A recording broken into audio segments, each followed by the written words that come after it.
God's sake, don't touch it. Dad, what's wrong with the telly?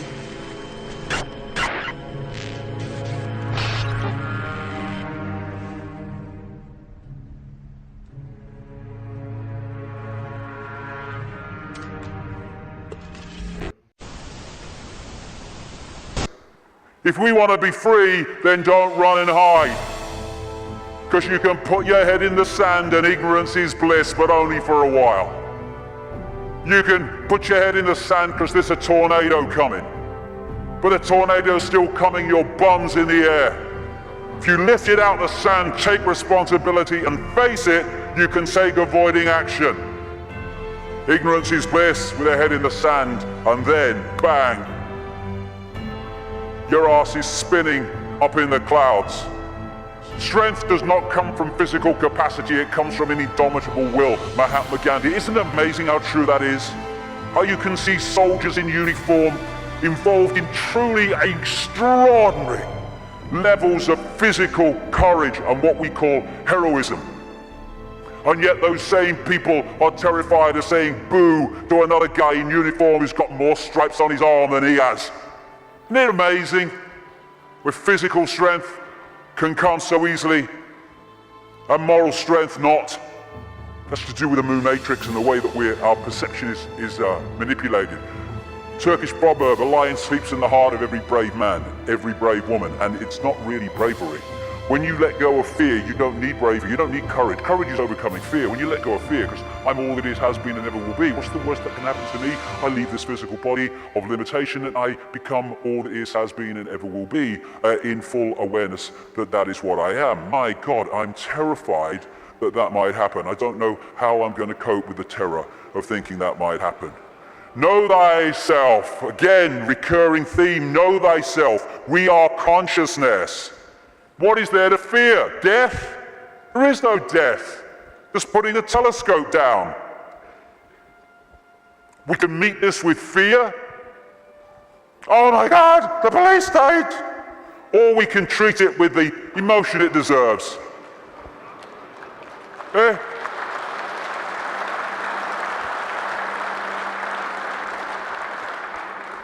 What we have to do is comply. Compliance, that's what we have to do. Because if we don't comply, the control system's in desperate trouble. So it has to frighten us into complying for fear of not complying and the consequences that come from that. Well, hold on a second here. There's something about this that ain't right. When we look at this structure, we look there for the power. But why is that there? Because these silly sods are holding it up there. This is the power. They have to persuade them that they have the power so they don't take the power to bring that crashing down. Fear of bringing it down through fear of not complying. Once we step out of the pyramid and refuse to cooperate with it, no violence necessary by the way, then the pyramid starts to collapse because we're holding it together. It's a house of cards, that's all it is. Oh, it's the control system, it's a house of cards. Simple thing. People are being fined ridiculous amounts of money for putting their wheelie bins out on the wrong day or too many inches from the bloody curb. And people go, I don't know, what's the world coming to? It's the big brother state, innit? And then what you gonna do? What time's that game show on, honey? Terrible bloody thing, I don't know. What? What's that gonna do? Don't tell me, that's Big Brother. It's little me that's causing that, not Big Brother. What if thousands of people, when someone is fined that money for that ridiculous thing, and like I say, they're just giving us more and more ridiculous things to see how much we'll take before we resist, and when we don't, they give us even more ridiculous things. What would happen if when someone is faced with that fine, thousands and thousands of people in that area put their wheelie bins out in the wrong place on the wrong day, week after week after week after week.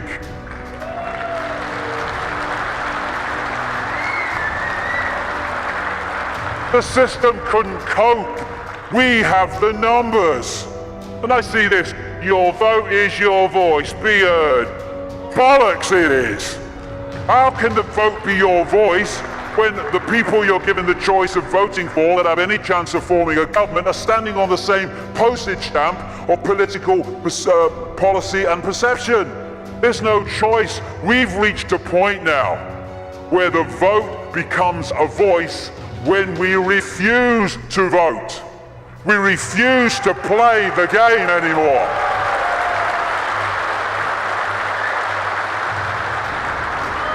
What would have happened at this recent election, this farce, if tens of millions of people had said, we've had a belly full, we're not voting, it only encourages them. We are not voting because we're going to make a statement that we know this system is rigged and we're having it no more. What would have happened in these days that have passed since that election? The whole focus of the media and everything would have been, bloody hell, what's going on? Why this mass refusal not to vote? Now we've got a debate going. Now we're looking at why people haven't voted because the system is rigged. Now the system has to bloody start to change because it's lost its credibility. But instead, the majority trotted along to vote because they said, well, if you don't vote for them, they might get in. It doesn't matter! They're masks on the same face. So what if they get in? Same thing will bloody happen. Comply! No! No, no! Not if it's enslaving me and my children and imposing on my freedom. Comply, leave your home now it's foreclosed. No, no, no. Let's follow this through, shall we? Millions of people in the world are losing their homes, being foreclosed and ending up homeless. Let's follow this through. Why have you lost your home, my friend? Because I can't pay me mortgage. Why can't you pay your mortgage? Because I lost my job. Why did you lose your job? Because the great banking collapsed, they can't get this, they can't get the company went bust. And who's taking your home away and saying you've got to leave? The banks that caused the frickin' problem, and we are leaving? What are we doing? What are we doing?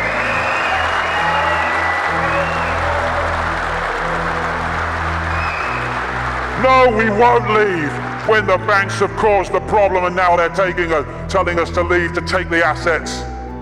No, we won't. And people who are not being foreclosed need to support those that are. We're all in this together.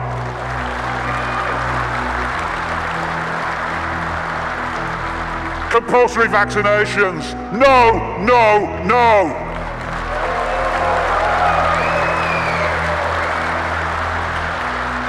You must do what we say. We have changed the law. Not if you are imposing on my freedom and my rights to be a free citizen with a free voice. No, no, no. What are they gonna do? They come out of Downing Street, whether it's Clegg and his mate bloody Cameron or it's bloody Obama or whoever it is in America, and they say, we've had a discussion and this is what we're gonna do. What if vast numbers of people say, well, we ain't doing it? They have got no power whatsoever. Their power comes in our acquiescence. Oh, but you can't defy the law. Okay, let's follow this through, shall we? By the way, while I'm talking, put your arms out and I'll put the handcuffs on, because that's what you're telling me. What you're telling me is this. We have no say in laws that are passed. And then we have to obey those laws. Well, okay, forget freedom then. Okay, what if they passed a law that says, we take your children away? Would you obey it? Well, no. So there is a line then. There is a line. It's just, where is that line? Enough of this slavery, enough of this enslavement of the few by the many. As the poet Shelley said, Rise like lions after slumber in unvanquishable number. Shake your chains to earth like dew, which in sleep had fallen on you. Ye are many, they are few. Enough! It's time to fly. It's time to fly. Thank you very much. Thank you. Rise like lions after slumber in unvanquishable number. Shake your chains to earth like dew, which in sleep has fallen on you. Ye are many, they are few. When we figure that out, there goes their way of life.